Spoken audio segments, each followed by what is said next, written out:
Oui, donc on va continuer notre navigation dans la thématique du pouvoir d'agir, notre thématique du jour.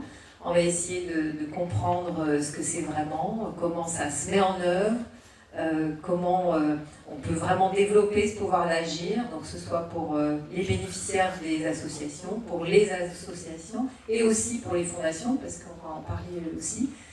Donc plongeons tout de suite au cœur du pouvoir d'agir avec nos 4 intervenants. Qu'on va présenter. Je commence peut-être par Frédéric. Frédéric qui est en visio, qui aurait dû être là aujourd'hui s'il n'y avait pas eu quelques petites difficultés de transport. Donc merci quand même d'être en visio. Alors Frédéric, vous êtes sociologue, chercheur, vous avez été lauréat du prix Caritas en 2023. Et vous êtes chercheur notamment sur les thématiques du pouvoir d'agir, c'est ça? Oui, alors j'interviens plus largement sur la question de précarité et de recomposition de l'action sociale en direction des publics les plus exposés aux risques sociaux, mais je me suis intéressé à travers ça à la question du développement du pouvoir d'agir, des démarches participatives. Et aujourd'hui, je participe à la promotion en fait, des pratiques issues du développement du pouvoir d'agir, en France notamment, dans les collectivités locales, auprès des fédérations du travail social, et notamment à travers mon engagement dans une association qui s'appelle l'Association nationale pour le développement du pouvoir d'agir des personnes et des collectivités, qui diffuse en France les pratiques du DPA telles qu'elles ont été développées par Yann Le Bossé, qui est un chercheur et praticien québécois, et qui permet de penser un peu voilà, de nouvelles formes d'intervention sociale ou éducative, mais vraiment adossées à cette idée de pouvoir d'agir, redonner la place aux personnes voilà, que l'on accompagne. Alors DPA, peut-être ça reviendra, c'est un acronyme qui reviendra plusieurs fois dans la table ronde, ça veut dire développement du pouvoir d'agir. Voilà. Donc merci Frédéric. Ensuite Leslie. Bonjour Leslie. Donc Leslie, vous êtes chez Entrepreneurs du Monde, en charge des partenariats privés. Est-ce que vous pouvez nous dire en quelques mots ce que c'est qu'Entrepreneurs du Monde, voilà, pour ceux qui ne connaîtraient pas? Bien sûr. Ah, voilà, c'était le cas. Oui, donc Entrepreneurs du Monde, c'est une ONG qui existe depuis 27 ans, qui accompagne des personnes très vulnérables qui vivent dans la grande précarité.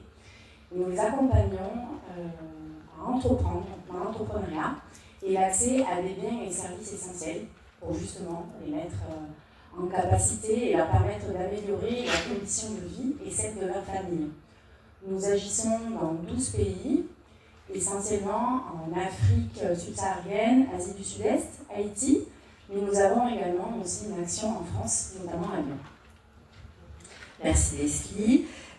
Claude Bobet, bonjour Claude, donc vous êtes au Secours catholique, vous y êtes depuis 2001, vous êtes directeur engagement et animation, et vous êtes très engagé aussi sur le pouvoir d'agir avec l'idée de développer cette culture au Secours catholique, si je ne me trompe pas.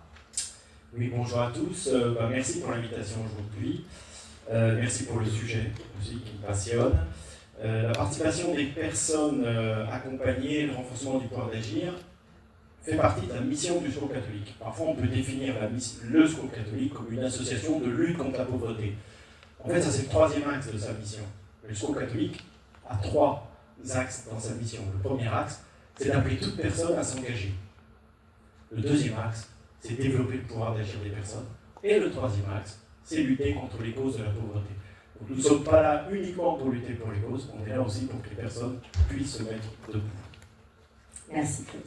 Et Martine, bonjour Martine, donc Martine Vollard, qui est fondatrice de la fondation Espérance de Fraternité, donc, que vous avez créée avec votre mari pour agir, pour développer la fraternité et le lien social. Et vous êtes aussi impliquée dans l'association Le Rocher, ce qui peut-être vient nourrir votre activité de philanthrope. Oui, bonjour, oui, tout à fait. Voilà. Donc bonjour à tous. Et effectivement, avec Christophe, on a fondé cette fondation qui agit contre les exclusions et qui, à ce titre-là, soutient l'association Le Rocher, qui agit dans les quartiers prioritaires de la ville. Et on est tous les deux impliqués aussi en tant que bénévoles dans cette association. Et pour ma part, je suis coordinatrice nationale des ateliers de français. Et c'est vrai que cette expérience de terrain nourrit grandement notre réflexion, parce que le Rocher mène déjà depuis quelques années une réflexion importante sur le développement du pouvoir d'agir. On va en reparler effectivement. Merci Martine. Et donc moi je suis Marie-Line Foissé, je suis de la fondation Lorraine Pasquier que nous avons créée il y a 8 ans avec mon mari et qui agit en faveur des personnes malades et en situation de handicap. Bien, alors je vous propose de commencer cette exploration, cette navigation dans le thème du pouvoir d'agir par un exemple. Donc Martine, vous parliez de ce qui se passe au Rocher. Est-ce que vous pouvez nous parler des cours de français dont vous vous occupez et de comment vous réfléchissez à cette question du pouvoir d'agir dans ces cours de français? Alors, on a mené effectivement une réflexion assez forte sur le développement du pouvoir d'agir au sein de ces ateliers de français, parce que déjà les ateliers de français en soi, c'est du développement du pouvoir d'agir, puisque c'est de la recherche d'autonomie des personnes. Mais l'apprentissage du français, comme tout apprentissage, c'est quelque chose d'un petit peu compliqué, complexe, ça ne peut pas juste se faire de façon descendante et scolaire. Et il nous a fallu réfléchir à comment on mettait ce concept même du développement du pouvoir d'agir au cœur même de notre pédagogie. Concrètement, on a des personnes qui viennent nous voir, qui nous disent grand objectif, j'ai besoin de me débrouiller, tout le monde a envie de se débrouiller dans la vie, j'ai besoin d'apprendre le français, ou des objectifs spécifiques, j'ai besoin d'obtenir le niveau A2 ou le niveau B1, parce que c'est ce qui est demandé aujourd'hui par les lois sur l'immigration, qui vont même être renforcées à compter du 1er janvier 2026. Mais c'est compliqué, ce sont des objectifs qui sont en fait assez hauts. Et nous, dans notre public, on a majoritairement des personnes qui n'ont pas été beaucoup scolarisées, voire pas du tout, qui ne savent pas lire. On a des femmes, des mamans, qui ont très peu confiance en elles, très souvent parce qu'elles ont entendu toute leur vie qu'elles étaient des femmes avec un cerveau de femme qui ne sait pas apprendre.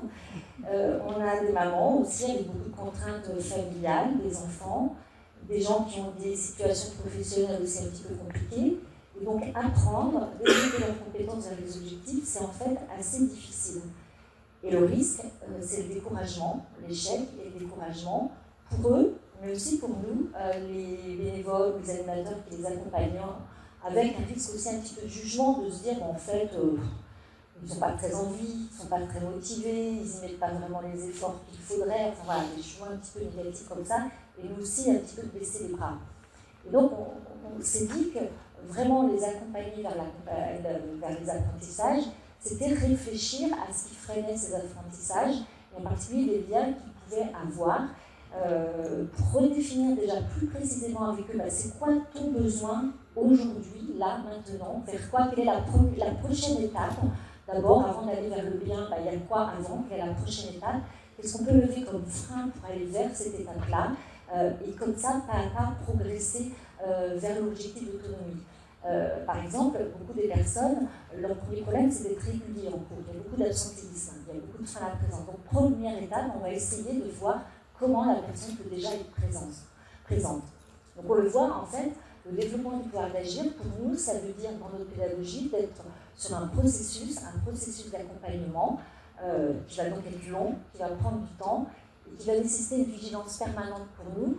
C'est de ne pas se substituer à la personne, de ne pas projeter les étapes, de ne pas projeter nos propres besoins, nos propres envies, pour rester au plus près de ce qu'elle est capable de faire ici et maintenant. Frédéric, à partir de l'exemple que donne Martine, est-ce qu'on peut peut-être définir ce pouvoir d'agir et puis voir les points d'appui pour ce pouvoir d'agir?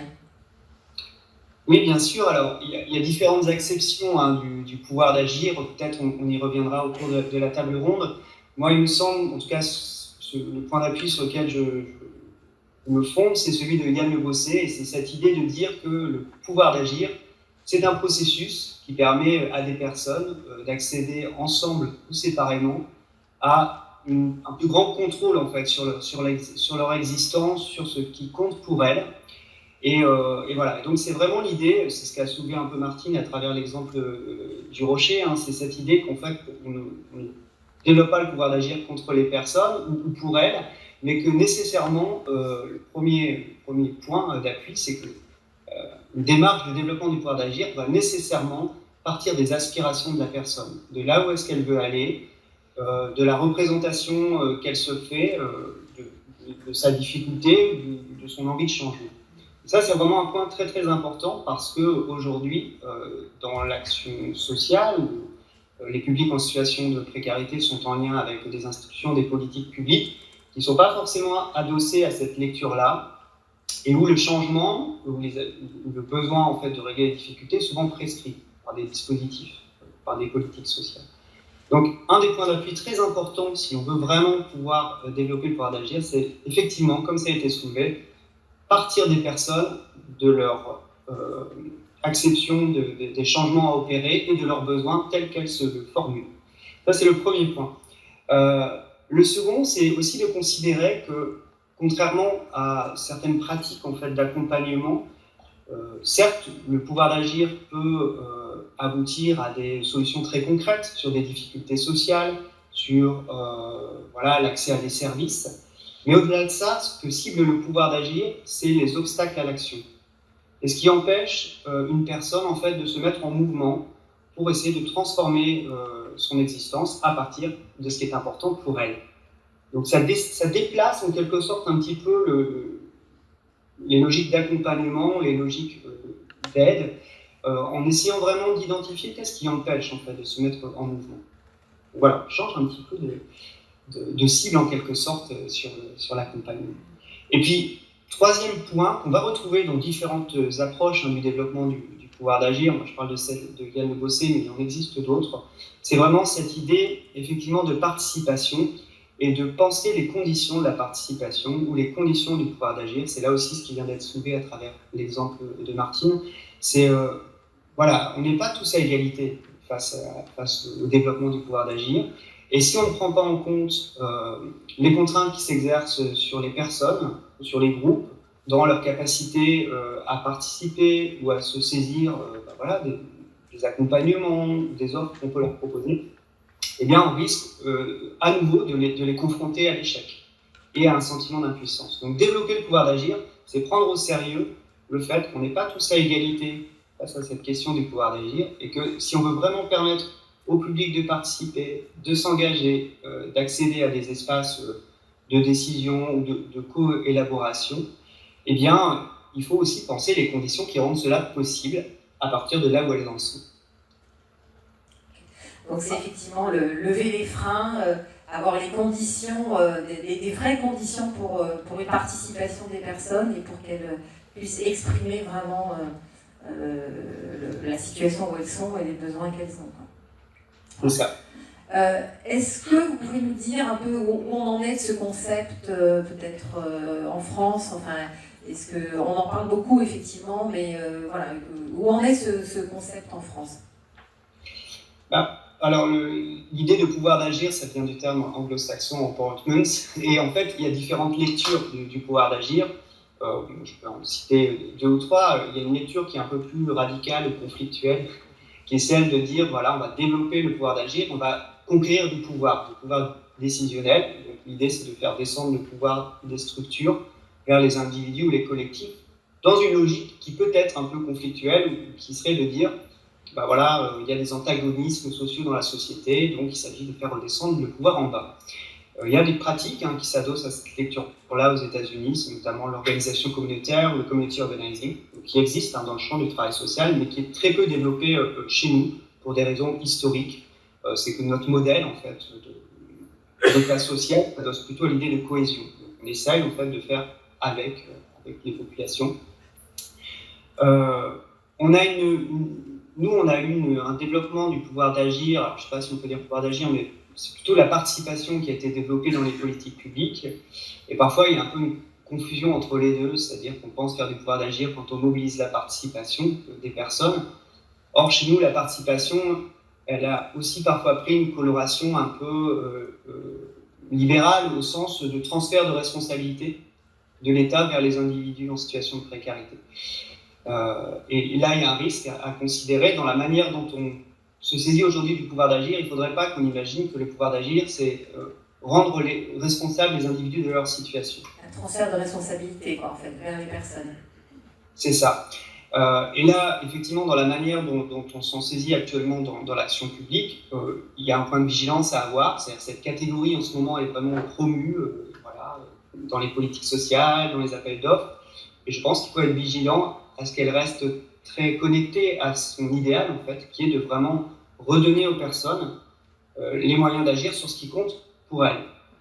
Et donc pas être mise au service d'un changement qui serait prescrit de l'extérieur. Voilà. Et donc, je pense qu'aujourd'hui, il y a intérêt pour des approches comme le développement du pouvoir d'agir des personnes et des collectivités, telles que développées par Yann Le Bossé, mais d'autres approches un peu connexes, par exemple dans le champ du handicap, on a des approches en termes d'autodétermination, ou en santé mentale, en termes de rétablissement, tout ça s'adosse un peu à la même idée de redonner la main au public. Eh bien, je pense qu'il y a un regain d'intérêt précisément pour ces approches, parce que ces dernières décennies, on a aussi un peu détourné l'idéal de participation et confronté les publics voilà, aux limites un peu de ces logiques participatives, dans le champ de l'action sociale notamment. Voilà. Peut-être on peut regarder un petit peu ce qu'il y a derrière ce pouvoir d'agir. En fait, c'est quoi les fondements derrière les grands principes. Claude, est-ce que vous pourriez nous dire un petit peu quels seraient les fondements spirituels derrière ce pouvoir d'agir et cette volonté de développer le pouvoir d'agir? Merci de poser la question. Quand j'ai préparé cette table ronde, je me suis dit, tiens, sur quelle figure je pourrais m'appuyer. Et je me suis rappelé d'une expérience assez ancienne, plus de 20 ans. Je suis allé à Lourdes, au sanctuaire de Lourdes, avec des personnes en précarité. Puis pour moi, Lourdes, c'est le lieu des apparitions, figure de la Vierge Marie. Et ce que j'ai découvert avec ces personnes, c'est qu'elle, la figure qui les marquait, c'était la figure de Bernadette. Et je me suis dit, mais tiens, pourquoi Bernadette les marque? Et en fait, Bernadette, elle nous dit, la Vierge, elle m'a regardé comme une personne. Et ça change tout. Aujourd'hui, on dirait peut-être, elle a respecté ma dignité. Et alors, si on pense à la dignité, eh bien, on se dit que c'est la valeur source de la doctrine sociale de l'Église. Et que tout se construit autour de cette dignité. Dignité inaliénable. Dignité parce que personne crée à l'image de Dieu. On ne peut pas enlever la dignité à quelqu'un. On peut abîmer sa dignité. Les addictions, la maladie, la vieillesse. Mais dans toutes ces situations, on reste digne, on reste une personne. Alors, reconnaître l'autre pour ce qu'il est, une personne, ça peut paraître évident. Mais dans la réalité, nous, aux secours catholiques, et pas que, ça n'est pas toujours. On rencontre des personnes qui sont plus vues par leurs stigmates qu'on leur pose, et donc ça les cache, ça les invisibilise. Je pense par exemple, on va dire, et tout à l'heure Mathieu nous parlait du flux informationnel, on va dire des bénéficiaires du RSA. On va rarement dire des personnes allocataires d'un droit social. On va dire, c'est des sans-papiers. Rarement, c'est des personnes migrantes en situation administrative précaire. On va dire, c'est des familles monoparentales. Pas toujours des mamans ou des papas. On va dire, c'est des chômeurs, voire des profiteurs, des assistés. Pas toujours des personnes en recherche d'emploi, des porteurs de compétences mises en jachère, non reconnus, et pourtant potentiellement très profitables à la société. Le stigmate est fort. Et ce qu'il a de destructeur, c'est qu'il s'appuie sur les manques, pas sur les ressources. Il détruit plus qu'il construit. Il impose. Bouge-toi. Il est dans l'injonction, comme si la personne ne se bougeait pas. Il pense pour la personne, tu sers à rien, tu n'es pas capable de quelque chose. Je vais t'apprendre, je vais te dire ce qu'il faut faire. Il faut savoir que lui, il est inutile, voire inutilisable. C'est terrible comme phrase. Et vous verrez que certaines personnes vont commencer à le penser, qu'elles ne sont rien, qu'elles ne valent rien. Alors quand Bernadette dit « Elle m'a regardé comme une personne », le stigmate de la pauvre gardienne à la grotte aux cochons d'un père prisonnier tombe. Le stigmate tombe. La confiance que lui fait la Vierge va lui permettre de prendre confiance en elle et d'aller voir le prêtre et de lui faire des demandes avec assertivité, avec conviction. Et quand le prêtre ne la croit pas, qu'est-ce qu'elle répond? J'ai la mission de vous le dire, pas de vous le faire croire. Quelle force, quelle confiance, quel pouvoir d'agir. Comment cela est-il possible que cela se passe sur une petite pauvrette? La Vierge a fait confiance, ce qui a permis à Bernadette de prendre confiance en elle et de faire confiance pour agir. Alors tout est possible. À nous de faire confiance également, d'oser donner des responsabilités, accueillir aussi la confiance qui nous est donnée. Au secours catholique, souvent, on a des personnes en précarité, avant de pousser la porte, ça prend 3 fois. Elles sont venues 3 fois au secours, elles sont venues repérer le local. Mais la honte les ronge, elles ne vont pas rentrer dans le local. Mais un jour, elles vont peut-être rentrer. Mais c'est qu'elles nous font confiance pour rentrer. Est-ce que nous, on est capable d'accueillir cette confiance? Peut-être qu'on a à la donner, mais peut-être qu'on a aussi à l'accueillir. Bref, ces personnes, elles peuvent aussi devenir bénévoles. Quelle marque de confiance! Des gens qui étaient sans ressources, sans papier, chômeurs, assistés, voilà. On fait tomber les stigmates, on leur fait confiance. Oui, c'est possible, tu peux aussi agir, tu peux aussi être bénévole. Ça, c'est une sacrée marque de confiance. Et ça remet les personnes debout. C'est des fondements, effectivement, qui sont très forts. Frédéric, du côté de la sociologie, qu'est-ce qu'il y a comme principe de base, en fait, derrière le pouvoir d'agir?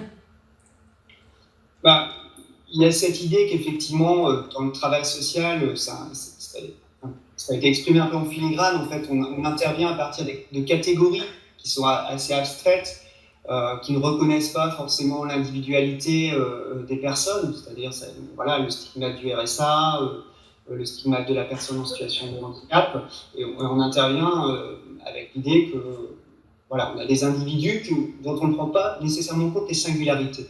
Le développement du pouvoir d'agir des personnes et des collectivités permet en fait de s'adresser à des individus singuliers qui ont une expérience de vie en contexte, et on va vraiment s'intéresser à tout ça, c'est-à-dire pas simplement à une catégorie de personnes, mais à des personnes qui vivent une expérience sociale de difficulté dans un contexte particulier, avec une trajectoire particulière, et le développement du pouvoir d'agir dans sa déclinaison pratique s'intéresse à tout ça. C'est toujours en fait une situation singulière que l'on approche. Donc en ce sens, on pourrait dire que c'est quelque chose qui effectivement permet de reconnaître l'autre dans ce qu'il a de particulier et de tendre vers un retour un peu à une forme de dignité sociale. L'autre point aussi, pour rebondir sur ce qui a été dit, c'est cette idée que le développement du pouvoir d'agir part du principe que ce qui cause de la souffrance, c'est la destruction de la capacité à agir, qui est vécue comme vraiment le Bossé s'appuie sur Paul Ricoeur pour dire ça, c'est vécu comme une atteinte à l'intégrité de soi, donc à son identité, à sa dignité. Et redonner du pouvoir d'agir, c'est redonner à la personne ou au groupe de personnes le moyen d'agir sur son existence. Donc de réintégrer en quelque sorte la communauté des hommes, de participer, de contribuer, et vraiment du coup de peser en fait sur ce qui est important pour eux. Merci Frédéric. Je vous propose maintenant qu'on regarde des exemples de mise en œuvre de ce pouvoir d'agir à l'international avec Entrepreneurs du Monde, et puis après on reviendra au Secours catholique. Donc, vous, Leslie, Entrepreneurs du Monde, c'est vraiment ce que vous faites, en fait. Vous êtes en plein dans le pouvoir d'agir, à la fois par la nature de l'activité, mais aussi par la manière dont vous mettez en œuvre tout ça, en fait. Oui, c'est ça. Donc, et je vais revenir un petit peu sur les situations de blocage dont on a tout parlé. Donc, nous accompagnons des personnes très vulnérables, qui vivent dans des bidonvilles, des zones rurales très reculées, qui sont isolées de l'emploi, peu développées dans le pays et peu éduquées. Donc pour générer un petit revenu, ces personnes sont déjà dans l'action, elles n'ont pas le choix, elles entreprennent. Ce sont beaucoup de femmes, puisque les plus isolées de l'emploi, les moins éduquées, et elles vont démarrer une petite activité de restauration, elles vont vendre des beignets, elles vont faire de l'artisanat, de la couture, de la coiffure. Et malgré tous leurs efforts, leur action, leur créativité, leur ingéniosité, elles sont bloquées et elles n'arrivent pas à générer un revenu qui leur permette de vivre dignement parce qu'elles se heurtent à des obstacles qui sont extérieurs, sur lesquels elles n'ont pas de prise. Et le premier d'entre eux, et le principal, est le manque d'accès à du capital pour pouvoir acheter du stock, des outils de production. Si je prends l'exemple d'une couturière, par exemple, elle va devoir acheter du fil, elle va devoir acheter du tissu, et elle va devoir aussi investir dans une machine à coudre. Et pour les bénéficiaires dont on parle, c'est une chose qui leur est inaccessible. Et c'est là où arrive l'entrepreneur du monde et leur permet d'accéder à un microcrédit. Donc, je pense que certains d'entre vous connaissent certainement le milieu du microcrédit. Mais l'approche unique qui a été pionnière dans l'entrepreneuriat du monde, ça a été de leur faire confiance et de leur donner un crédit sans leur demander aucune garantie de remboursement, quelle qu'elle soit, en retour.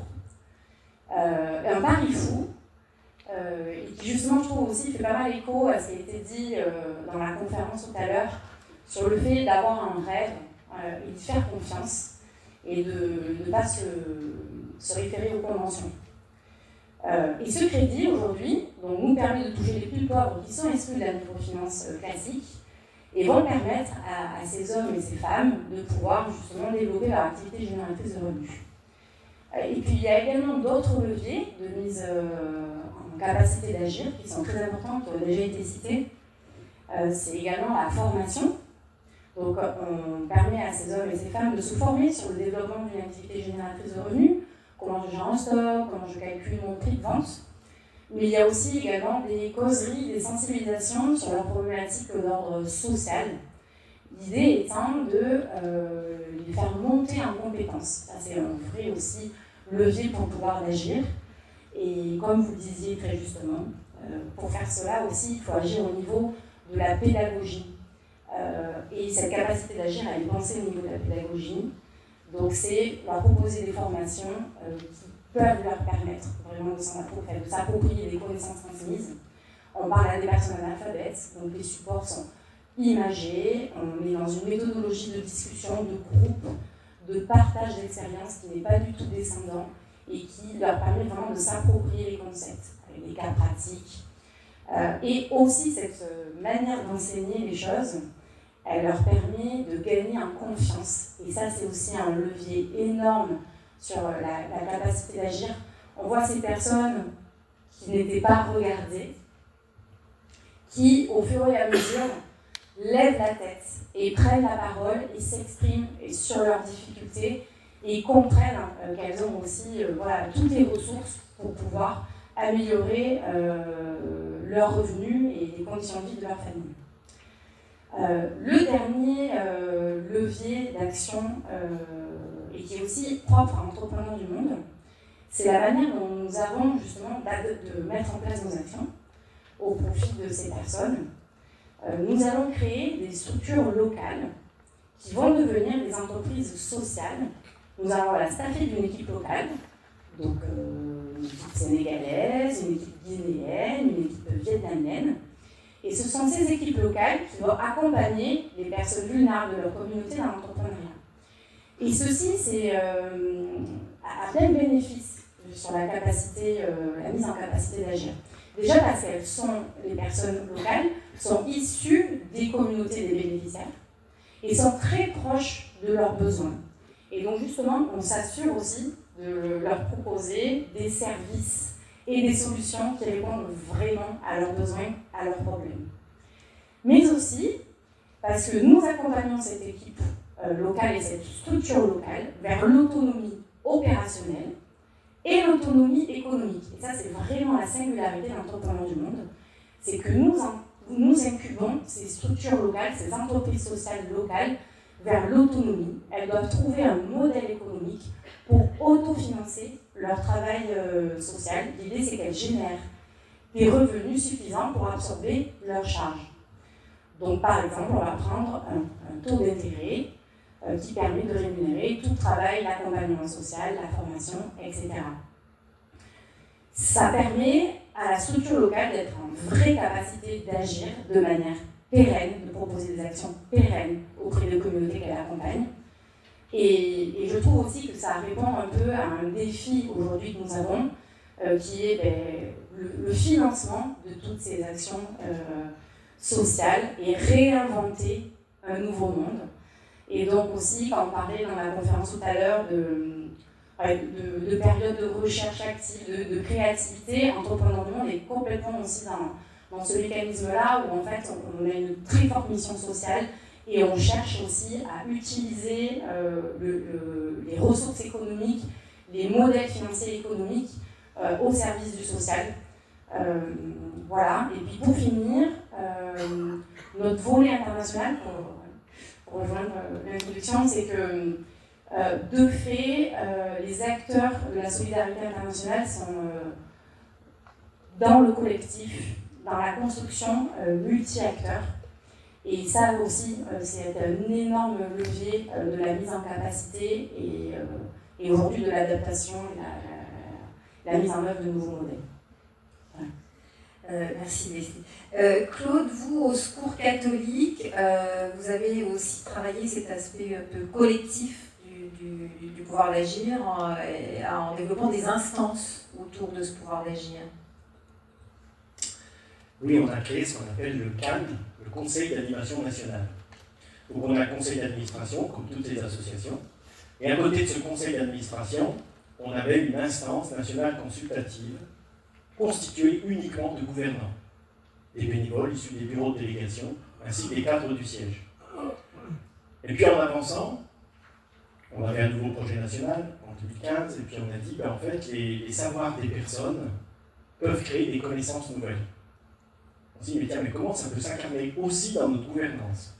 Et donc on a arrêté cette instance consultative qui n'était composée que de savoirs de gouvernants, et on a créé le Conseil d'animation nationale avec 60 membres, 20 membres issus de personnes en situation de gouvernance, donc qui avaient l'expérience de la gouvernance, 20 personnes ayant l'expérience de la précarité, et 20 personnes ayant l'expérience des métiers d'animation et d'administratif.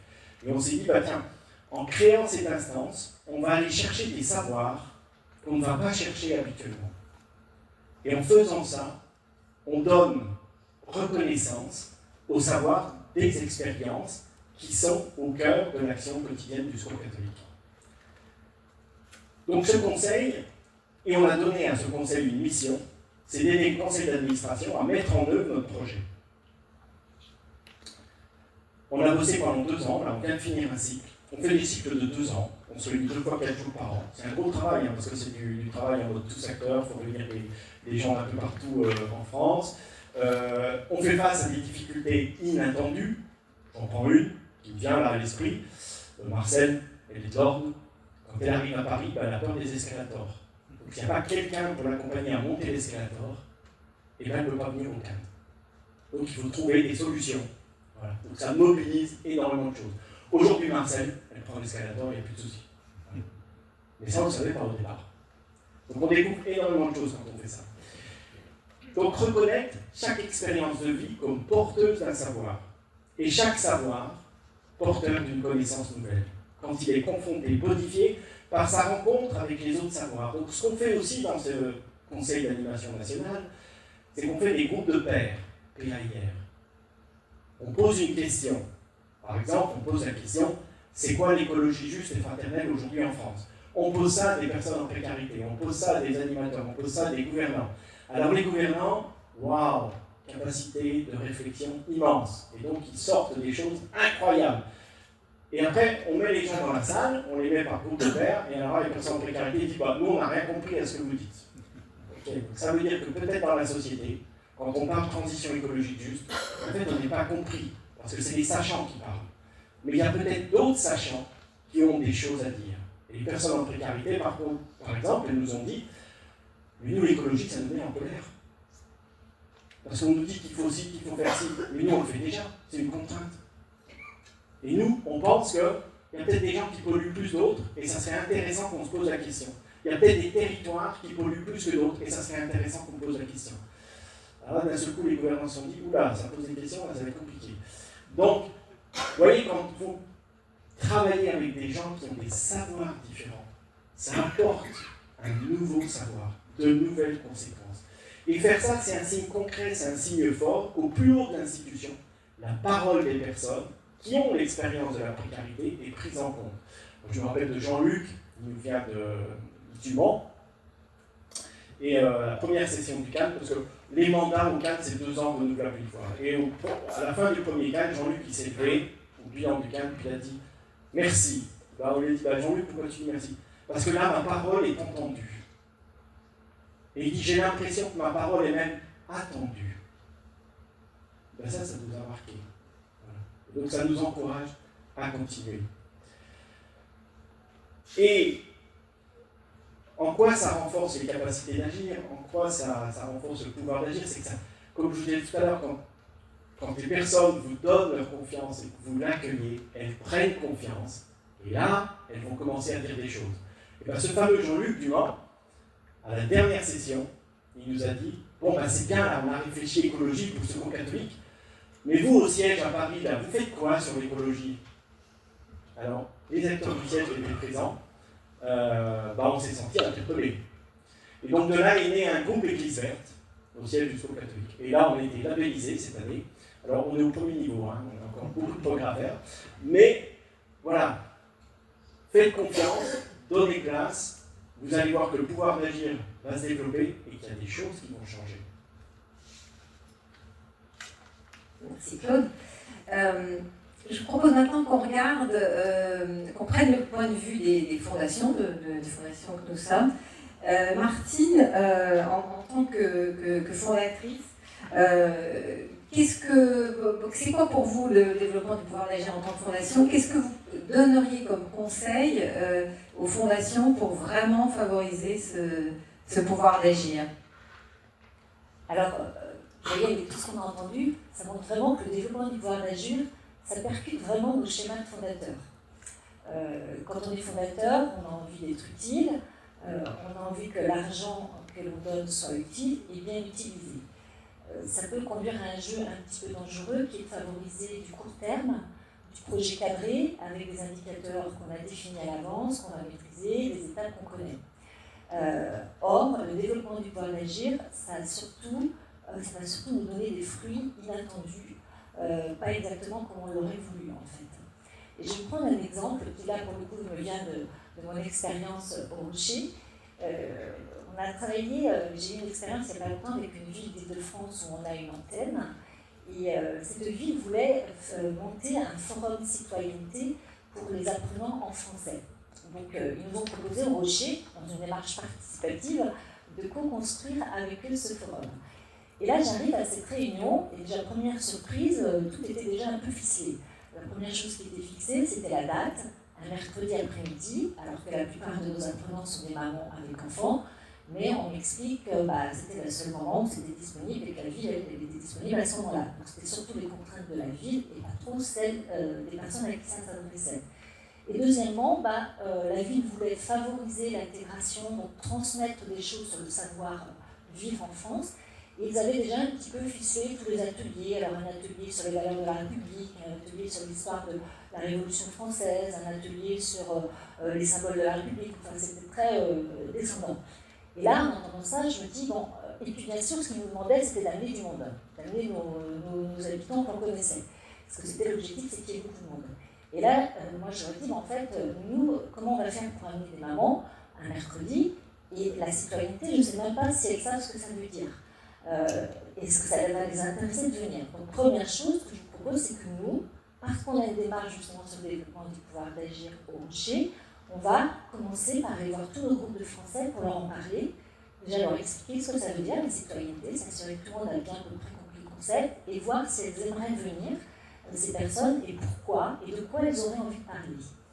Et alors on a fait ça, on a mené ce travail dans tous nos groupes, et là, ce qui a émergé, en particulier d'un groupe, on a des personnes qui ont dit « Ah nous, en fait, le problème de la citoyenneté, moi, c'est le problème des déchets dans mon immeuble. il y a plein de gens qui laissent des déchets partout, et ça serait bien qu'on en parle quand même. Ah, ben très bien, donc on a commencé à creuser avec eux, et on est parti sur l'idée de créer une petite scénette où elles allaient jouer ce qu'elles vivaient, et qu'elles allaient en faire un atelier en fait. Donc on a amené ce groupe, lors de ce forum de citoyenneté, ces mamans ont joué ce qu'elles vivaient, et ça a créé de façon un peu forum citoyen. On a échangé avec les personnes qui étaient là, et c'était des personnes qui vivaient la même situation, forcément, dans le même quartier, et on a essayé d'émettre quelles pourraient être les solutions. Et voilà, donc on a mis des solutions, et maintenant, l'étape d'après, c'est peut-être de monter un groupe, on est en train d'y réfléchir, qui va commencer à imaginer des solutions. Par exemple, il y en a qui ont imaginé de peut-être organiser une journée sur la collecte des déchets. Cet exemple pour vous montrer qu'en fait, les fruits de ce forum ne sont pas du tout ce qui était envisagé au début, ce sont les personnes qui l'ont amené, et que je ne sais pas non plus encore complètement ce que ça va donner à la suite du projet. On va continuer à y travailler. Donc on est vraiment sur des choses très inattendues. Et là, si je reprends ma casquette de fondateur, et là ça fait vraiment écho avec ce que nous a dit Mathieu tout à l'heure, être fondateur, ça va vouloir dire qu'il va falloir qu'on ait de la souplesse pour accepter justement cette incertitude et ces changements possibles dans les projets. Pour moi, ça a plusieurs conséquences concrètes pour nous en tant que fondateurs. La première, c'est qu'il faut qu'on accepte de financer de l'accompagnement, et de l'accompagnement sur la durée, parce qu'il faut être aux côtés des personnes pour que petit à petit, elles développent leurs besoins, leur faire exprimer leurs besoins, lever les freins. Et ça demande du temps, il faut des personnes, il faut des salariés, il y a des coûts de fonctionnement de la structure. Première conséquence. Deuxième conséquence, ça veut dire que les projets, il faut aussi qu'on accepte qu'ils ne soient pas complètement cadrés de A à Z. Mathieu nous parlait qu'il n'y a pas forcément de rétro-planning. Oui, on ne sait pas forcément tout, jusqu'où ça va mener, par toutes les étapes par lesquelles on va passer et combien de temps ça va prendre. Donc oui, peut-être d'accepter d'avoir des projets moins clairs et moins visibles. Et donc, et on l'a beaucoup dit, de faire confiance. Voilà, parce que ça veut dire qu'à un moment donné, il faut faire confiance aux associations qui nous soumettent des projets en disant qu'elles savent pour elles ce qui est bien, qu'elles savent pour leurs bénéficiaires ce qui est bien, même si elles ne peuvent pas tout nous présenter des indicateurs futurs. Et donc, dernière conséquence, ça arrive à cette notion d'impact, de mesure de l'impact. On en parle beaucoup. Forcément, dans le cadre du DPA, les impacts, il faut peut-être qu'on accepte qu'ils soient moins quantifiables. Comment est-ce qu'on mesure le développement de l'autonomie de la personne, le développement de la confiance en elle? Ce n'est pas forcément aussi quantifiable que certains indicateurs. Et puis, il faut peut-être qu'on accepte que ce ne soit pas que des résultats finaux, mais qu'en fait, le développement du processus du pouvoir d'agir, ce sont des étapes progressives, et que même toutes les étapes ne sont pas prévues à l'avance, parce que les freins de chacun ne sont pas les mêmes. Et donc, il va falloir mesurer peut-être des étapes franchies, dont on ne les connaît pas avant. Vous voyez que ça nous demande beaucoup d'incertitudes, et c'est ce que disait tout à l'heure Mathilde, c'est un vrai changement de paradigme. Et on a, nous, peut-être ce travail à faire sur nos façons de choisir et de soutenir nos projets. Merci Martine. Bon, pour continuer sur cette notion d'impact, je vais vous redonner à tous la parole pour citer au moins un impact qui vous paraît important de ce développement du pouvoir d'agir. Et ensuite, on passera à une séance de questions-réponses. Donc, vous pouvez d'ores et déjà réfléchir aux questions que vous aurez envie de poser à nos 4 intervenants. Martine, peut-être pour continuer, est-ce que vous auriez envie de citer un impact, quelque chose qui vous a marqué dans ce que ça apporte, le pouvoir d'agir, et qu'est-ce que ça produit? Alors, je vais reprendre un exemple de nos ateliers avec Fatima. Fatima, une maman qui est venue nous voir parce qu'elle voulait apprendre le français, bien sûr, et surtout elle voulait obtenir le niveau A2 pour obtenir sa carte de résidence. Son projet, c'était vraiment celui-là, mais ce n'était pas vraiment son projet, c'était un projet qu'on lui demandait d'avoir pour obtenir sa carte de résidence. Et Fatima, elle ne savait pas du tout lire, pas parler, donc niveau très faible, la démarche était longue. Mais petit à petit, ça fait 8 ans qu'on l'accompagne, petit à petit, elle a pris confiance en elle. Elle a commencé à parler, à lire, à écrire. Et puis un jour, elle a commencé à nous dire, en fait, finalement, j'aimerais bien travailler. Parce que voilà, je commence à me rendre compte que je peux faire des choses, je peux sortir de chez moi, et ce serait bien pour ma famille. Et aujourd'hui, Fatima, elle n'a pas obtenu son niveau A2, donc objectif pas atteint de ce côté-là, mais par contre, elle travaille. Et elle est super heureuse. Vous voyez, les fruits sont très différents peut-être, mais c'est la personne qui petit à petit a fait évoluer ses propres objectifs. Leslie? Oui, mais je vais également vous partager le témoignage d'une bénéficiaire. Nous accompagnons 500, l'année dernière, nous avons accompagné 165 000 personnes. Donc c'est juste un petit témoignage parmi beaucoup d'autres. Donc c'est celui d'une personne que j'ai rencontrée personnellement en Sierra Leone, dans la capitale, dans un bidonville qui s'appelle Alice Conté et qui m'a beaucoup marquée. Donc c'est une restauratrice, elle vend des beignets plutôt le matin. Et elle a commencé son activité sans accompagnement, avec simplement une petite table et une casserole. Et grâce à l'accompagnement d'Entrepreneurs du Monde, et premièrement grâce au microcrédit, elle a pu acheter plus d'ustensiles, plus de matières premières, simplement produire plus pour pouvoir vendre plus. Grâce aux formations, elle a su mieux gérer son stock, limiter ses pertes et surtout vendre au juste prix pour pouvoir vraiment générer un profit. Et elle était très fière, puisqu'on est allé la voir le matin, puisque c'est le matin où elle mène son activité. Et ses enfants étaient en train de se préparer pour aller à l'école. Et ça, c'était sa plus grande fierté. Donc voilà, c'est ça en fait l'impact, c'est de mettre ces personnes en capacité d'agir et qui, à leur tour, proposent un meilleur avenir pour leur famille, pour leurs enfants. Et de voir aussi que ces personnes qui, à la base, n'avaient rien, rêvent à nouveau et ont plein d'espoir. Voilà. Et ça peut même avoir un impact aussi sur la communauté, enfin les voisins, les voisines, etc. Tout à fait, oui, oui. Et souvent, en fait, nos bénéficiaires inspirent leurs voisines et même leurs maris. Et même leur mari. Frédéric, il y a un impact que vous auriez envie de nous partager?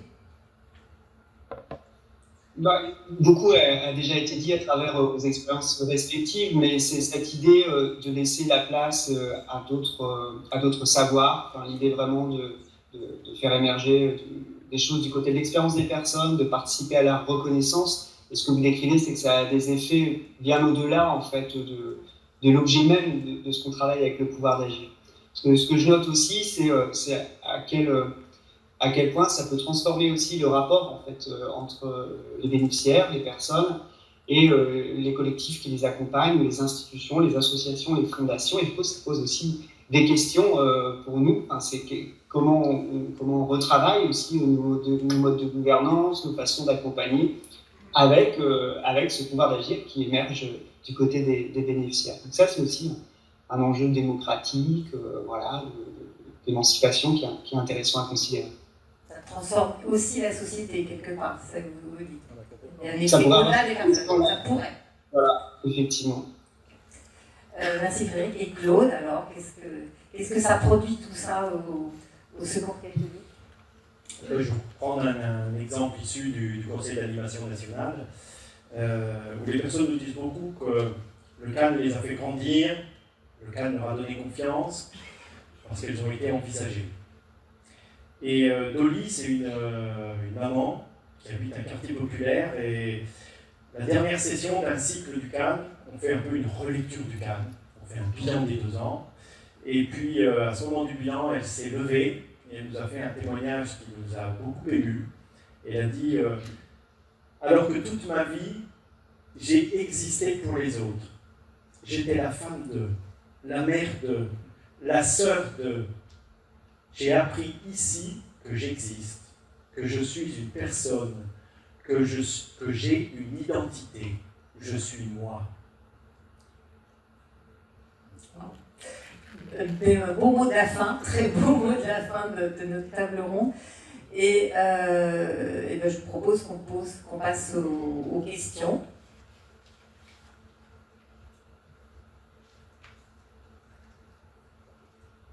Est-ce qu'il y a des questions?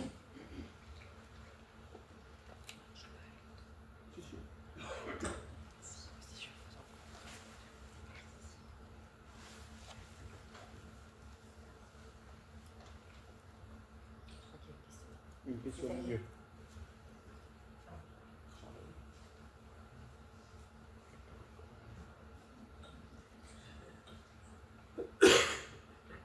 Oui, Charles Gazeau, j'ai été longtemps secours catholique depuis, je crois, une vingtaine d'années.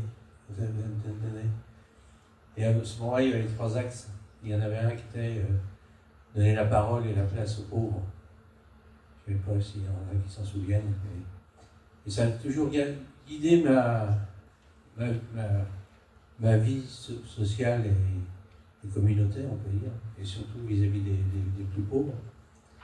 Et le fait que c'est un leitmotiv dans ma tête, je l'ai propagé et que toute entreprise que j'ai pu, enfin, association que j'ai pu faire ou accompagner, c'est resté pour moi très important.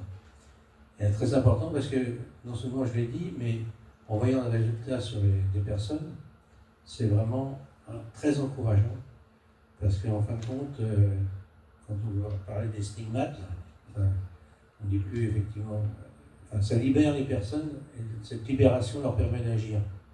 C'est ça qui est important. Et moi j'ai constaté, et il faut faire l'expérience de ça parce que c'est vraiment essentiel pour les personnes. Et c'est toujours aussi, parce qu'il faut rappeler ce que nous disait Mathieu là pour la joie, c'est aussi une joie parce que quand on laisse cette envergure, cette possibilité aux personnes, la joie triomphe et après c'est contagieux. Merci.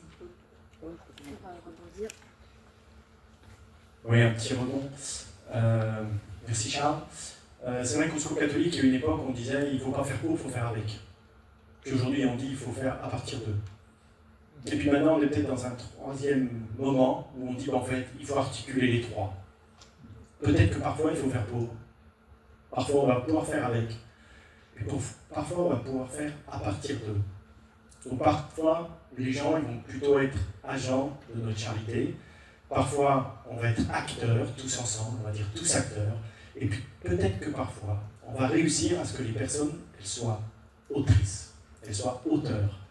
Cet après-midi, je crois qu'il y a un atelier avec Solène, là, qui est dans la salle, une collègue qui travaille sur les ateliers d'écriture. Voilà, c'est un exemple.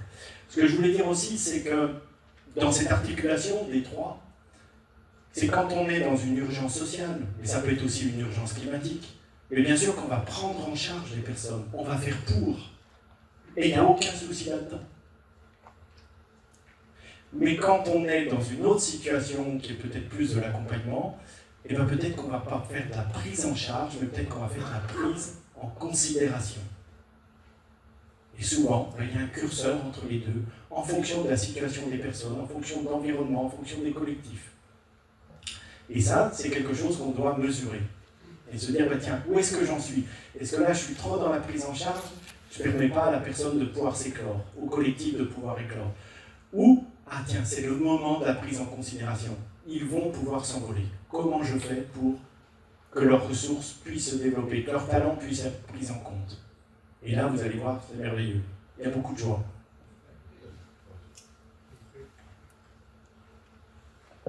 Oui, je suis un ancien bénévole du Secours catholique et je voulais remercier très fortement M. Bobet qui nous a fait monter de quelques niveaux. Vraiment. Les plus pauvres à les mettre en avant, nous, être plus humbles. Un immense merci. Merci.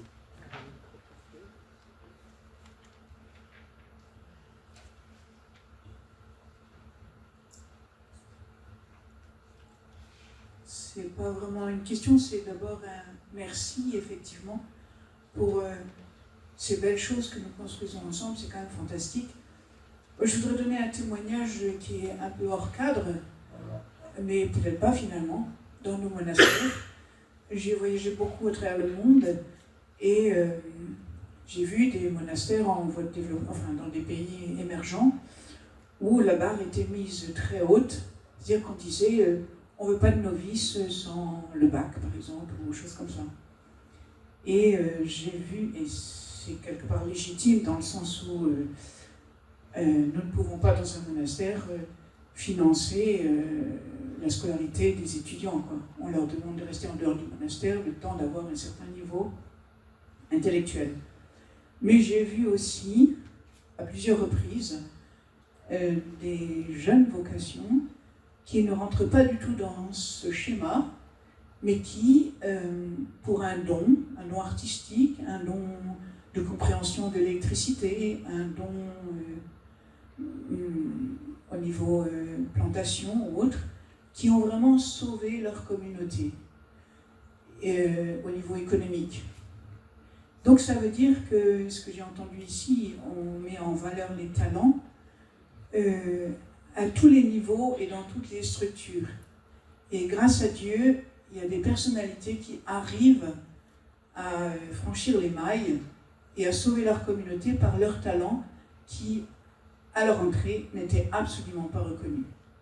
Donc ça, c'est, je sais pas, c'est l'Esprit Saint, c'est la grâce de Dieu, mais c'est peut-être aussi de la complémentarité dont nous avons entendu parler tout à l'heure. Et c'est un bonheur. Merci.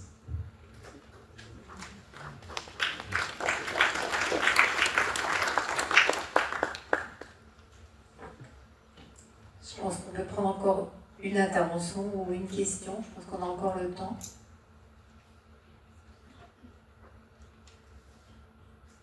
Merci pour vos interventions. Moi, je travaille pour l'association Lazare, donc comme l'APA à Paris, des colocations solidaires, avec des jeunes actifs et des personnes sans abri. Et ma question, elle est sur... du coup, dans nos colocations, on a beaucoup de personnes qui vivent avec des grandes souffrances psy, une santé mentale très dégradée. Et du coup, j'étais intéressé de savoir s'il y avait des travaux qui avaient été faits ou des associations, peut-être même soutenues par les fondations, qui ont pu travailler cette spécificité d'une souffrance psy, donc qui peut être désarçonnante quand on vit avec, quand on vit à côté, et qui met même une souffrance psy qui met à mal la vie collective. Voilà. Donc ma question, elle est à la fois pour... parce qu'il y a tout un enjeu de faire confiance, mais il y a aussi une réalité parfois qui fait que la vie devient impossible et compliquée, et il y a le décalage entre la demande de la personne et le besoin. On s'appuie plus sur le besoin. La demande de la personne est parfois, peut nous paraître, en tout cas, peut désarçonner des colocs. Voilà. Donc je me demandais s'il y avait comment prendre en compte la santé mentale, la souffrance psy. Tu veux répondre peut-être, Frédéric?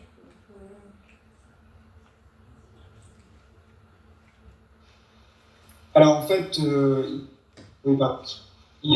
y a sur la question de la santé mentale et du pouvoir d'agir une pratique qui se développe en ce moment dans le sillage un peu de toutes ces nouvelles approches, c'est celle du rétablissement en santé mentale. Et un peu de la même manière que ce qui a été évoqué ici, on a des pratiques qui s'adossent au savoir d'expérience, c'est-à-dire comment on peut s'appuyer sur les membres d'une communauté pour essayer de construire des solutions à partir des compétences, des expériences qui sont disponibles. Dans le champ de la santé mentale, on a aussi ce type d'approche. Alors je ne sais pas, je ne connais pas spécifiquement le rétablissement, mais je sais que c'est une pratique qui s'inscrit dans cette veine-là et qui s'appuie beaucoup en fait sur le collectif, sur les savoirs d'expérience des personnes qui sont touchées par un trouble. Donc il y a peut-être là des pistes à creuser.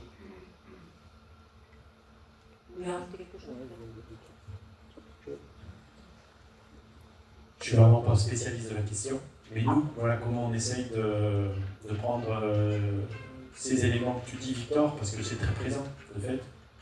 Quand on travaille avec des publics en grande précarité, forcément ces questions de santé mentale arrivent. Un premier élément, il s'est pas mal développé ces dernières années, des formations à comprendre ce que sont ces maladies. Voilà, parce que souvent nos bénévoles, c'est parfois la première fois qu'ils sont confrontés à ça. On a dit aussi à nos bénévoles beaucoup qui sont dans des situations d'accompagnement, c'est que peut-être que tout le monde n'est pas fait pour l'accompagnement.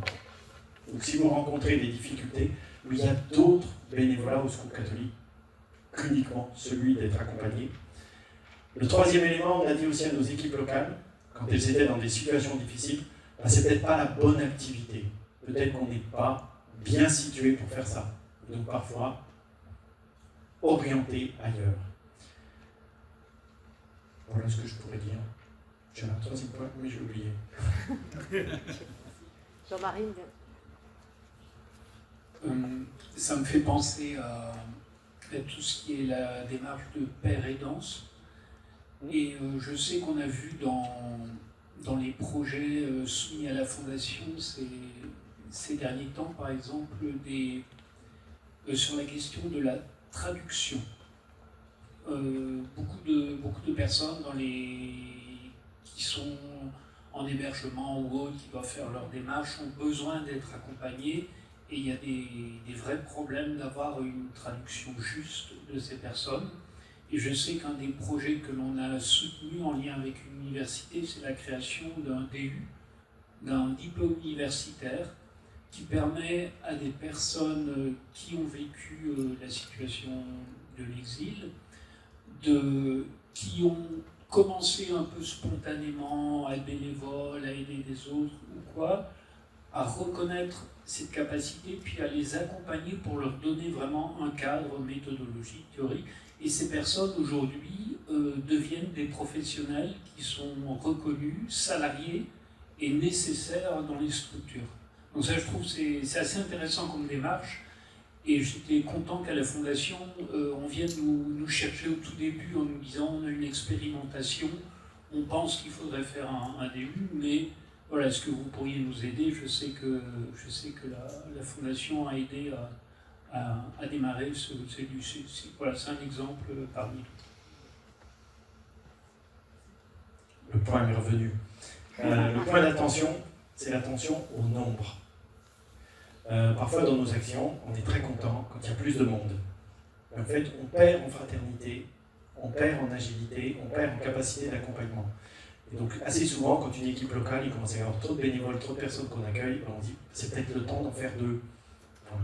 On ne va pas éviter de se développer, hein, le développement ça nous intéresse, mais peut-être que quand on grossit trop, et on n'est plus en capacité, notamment avec des structures bénévoles, d'accompagner vraiment les gens et de garder cet esprit de fraternité. Voilà, dans une équipe, 6, 8, 10 personnes, c'est bien, ça fait de la fraternité. Et le deuxième point, c'est une vieille expérience, j'ai été délégué en Seine-Saint-Denis et dans notre accueil de jour, on avait des personnes avec des situations très dramatiques. Donc, on a invité Villévrard, qui est l'hôpital psychiatrique de la Seine-Saint-Denis, puis on a invité des médecins psychiatres, puis on leur a dit, ben voilà, nous on ne sait pas faire, comment on peut faire? Et les médecins psychiatres ont dit, ben, surtout ne mettez pas ces gens-là dehors. Donc on se dit, bah oui, mais comment on fait? Parce qu'ils ne viennent pas chez nous, nous on ne les voit pas. Mais en revanche, comment on travaille ensemble? Et donc on a institué un partenariat avec l'hôpital psychiatrique de Villévrard. Parce que eux, les psychiatres, ils étaient intéressés par le fait que les personnes avaient trouvé un lieu dans lequel elles se sentaient bien.